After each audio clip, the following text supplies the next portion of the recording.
You are listening to the Central Indiana Sports Report, episode number 218.1, our daily update on high school, college, and professional sports news in Central Indiana, with a little bit of major national sports news, anything that may be of interest to Central Indiana sports fans.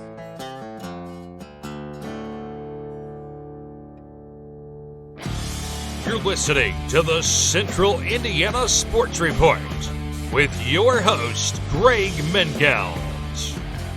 Good morning, good afternoon, or good evening. Whenever you've chosen to listen to the Central Indiana Sports Report, we thank you so much for making us a small part of your day. Today is March 28th, 2025. It's a Friday, so it's another day for the Central Indiana Sports Report. I'm your host, Greg Mengelt. I love Central Indiana sports. I am coming to you today from headquarters in Jeffersonville. Producer Susie is in the control room. Coming up, we have Pacers NCAA tournament. The Major League Baseball season is underway. Frankton softball looking to start 2-0. And Lapel against Elwood in an early season track and field dual meet. Plus, IU has a diving national champion. And we look ahead to Friday's schedule. But first, this is the part of the podcast where I ask you to please go to YouTube and subscribe to our YouTube channel. Just search Central Indiana Sports Report. It is very easy to find.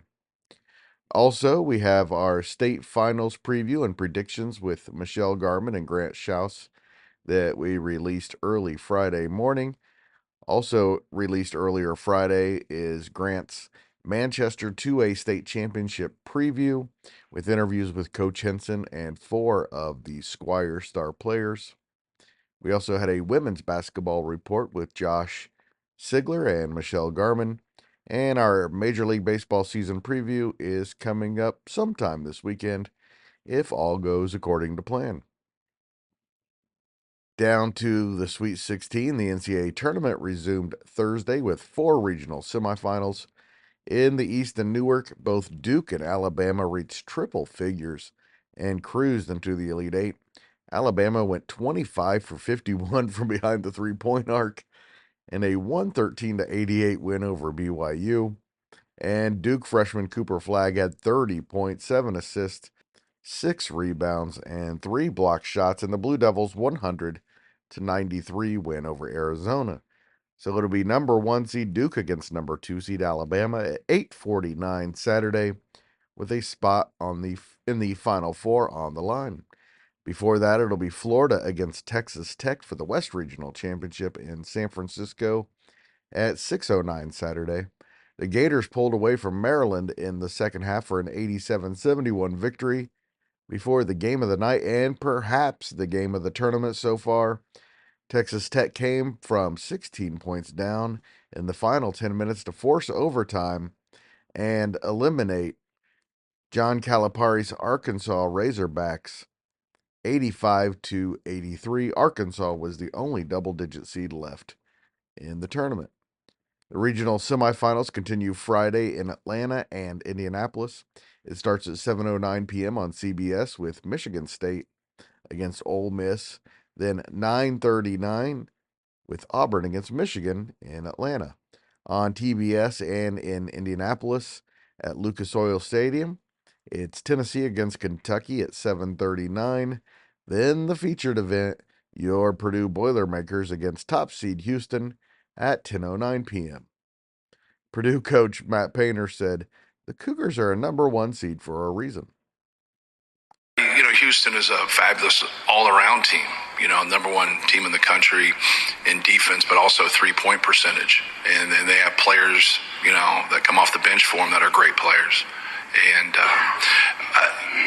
it's one of those things that they're so good defensively. If you don't take that shot, it's kind of like facing a real pitcher in the major leagues, and you get that good first pitch, and you take it, you're probably not getting another good pitch. That was a mistake. So when you get shots, you got to take them. The regional semifinals get underway in the women's NCAA tournament on ESPN Friday. It starts at 2:30 when rivals Duke and Carolina face off in Birmingham. That's followed by the other regional semifinal in Birmingham, number 1 South Carolina against Maryland. In the evening in Spokane, it'll be NC State against LSU at 7:30, followed by number 1 seed UCLA against Mississippi State. We released our women's basketball report earlier Friday with Michelle Garman and Josh Sigler. Of course, much of that was about the NCAA tournament, the development so far, and the predictions for what's going to happen for the rest of the tournament. The Pacers had perhaps their best offensive performance in franchise history on Thursday night and beat the hapless Wizards 162-109 in Washington. They also set franchise records with 27 three-pointers made and 47 assists on just 59 field goals made. They shot 64% from the field and were 27 for 47 from behind the three-point stripe, and 17 for 19 at the foul line. 8 different Pacers scored in double figures, and they got exactly half of their points off the bench. 9 different Pacers had multiple assists, led by Andrew Nembhard and TJ McConnell with 9 each. Tyrese Halliburton was 7 for 10 on his three-point attempts and finished with 29 points and 6 assists. Jarris Walker led the bench effort with 16 points, 5 assists, and 5 rebounds. And McConnell nearly had a triple-double in 17 minutes. MCCONNELL McConnell. He finished with 10 points, 9 rebounds, and 8 assists, again in 17 minutes. Indiana also held Washington to 44.7% shooting and forced 15 turnovers. Head coach Rick Carlisle said he loved the effort. Very proud of him for bouncing back. Last night was rough. It was rough on everybody. And today we had a short meeting to turn the page and concentrate on these guys. Second night of back-to-backs, you never know what's going to happen exactly. But our ball movement was really good. Tyrese got us going with the threes. And, Lloyd showed a film this afternoon about spacing and the importance of being spaced properly, and that when we do that, we're very, very difficult to guard. And those things triggered us, and the ball was going in. And it's obviously fun to watch when you're coaching the team making all the shots, but there was a spirit of unselfishness, which is really what Indiana's about.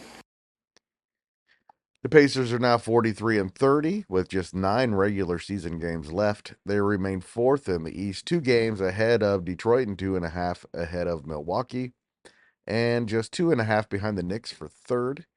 The Wizards have the worst record in the East at 16-57, a half game better than Utah for the league's worst record. They were led by rookie Alex Sarr with 22 points. Indiana's won 8 of its last 10 and goes to Oklahoma City, the team with the best record in the NBA at 61-12 on Saturday.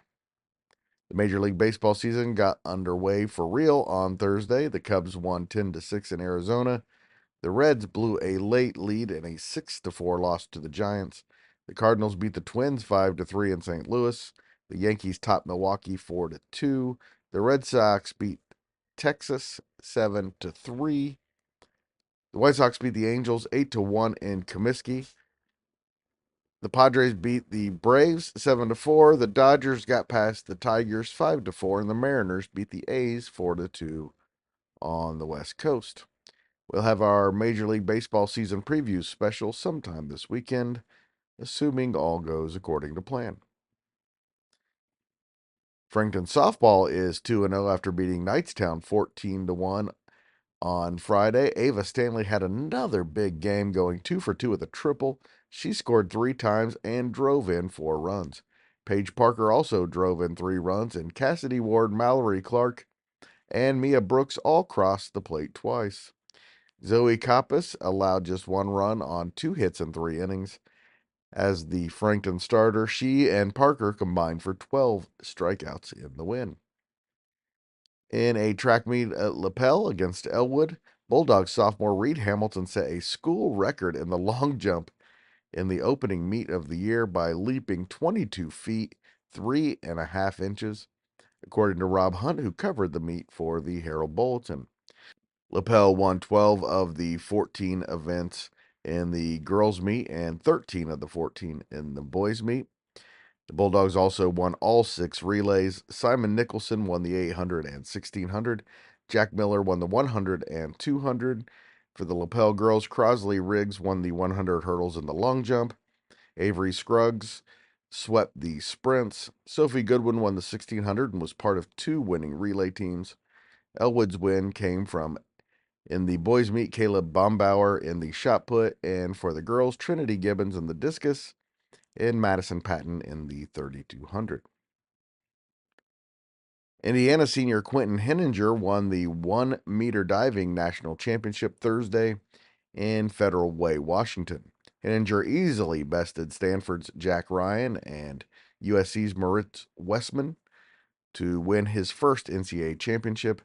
Purdue's Jordan Rezebka finished 5th, and Indiana's Carson Tyler was 9th. Also Thursday for IU, junior Owen McDonald was 3rd in the 200 IM. Junior Zalan Sarkani was 7th in the 500 freestyle. And the 200 free relay team of Finn Brooks, Matthew King, Michael Lee, and Dylan Smiley finished 7th. The Hoosiers are 3rd as a team after day 1, trailing only Texas and Cal. Tennessee is 4th. Defending national champion Arizona State is 5th. The finals on Friday evening are the 100 butterfly, the 200 IM, the 200 freestyle, the 100 breaststroke, the 100 backstroke, the 3-meter diving championship, and the 400 medley relay. Henninger will also compete in the 3-meter diving championship. Brooks is seeded 2nd in the 100 breaststroke, and McDonald is the 4th seed in the 100 backstroke on Friday. The event continues Friday and runs through Saturday evening. There was no college baseball or softball, local baseball or softball on Thursday, but we look ahead to the weekend. Indiana is 14 and 11 overall, 5 and 4 in the Big Ten, and hosts USC in a 3-game series over the weekend. They play 2 games on Friday at 2 and 6, and then at noon on Saturday. USC is 14 and 10 overall, 4 and 5 in the Big Ten. Purdue is 20 and 4 overall, 3 and 3 in the Big Ten, and they host UCLA, which is 19 and 5 overall, 7 and 2 in the conference. They play at 6 o'clock Friday, 2 o'clock Saturday, and at noon Sunday.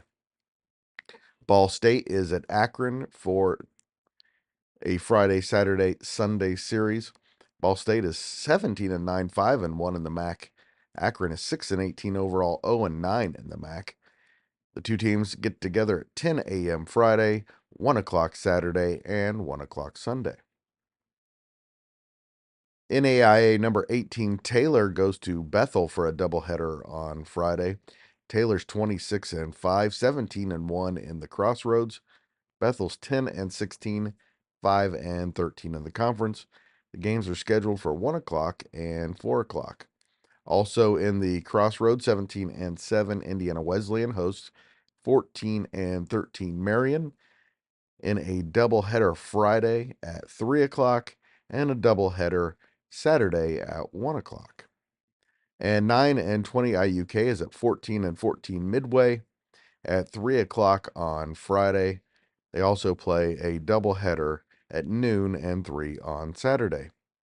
And in local college softball, 19 and 8 Ball State is at Bowling Green, which is 12 and 18 on Friday at 3, and Saturday for a doubleheader at 1 and 3.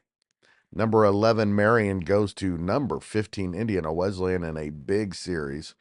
Marion is 20 and 4, 6 and 0 in the Crossroads.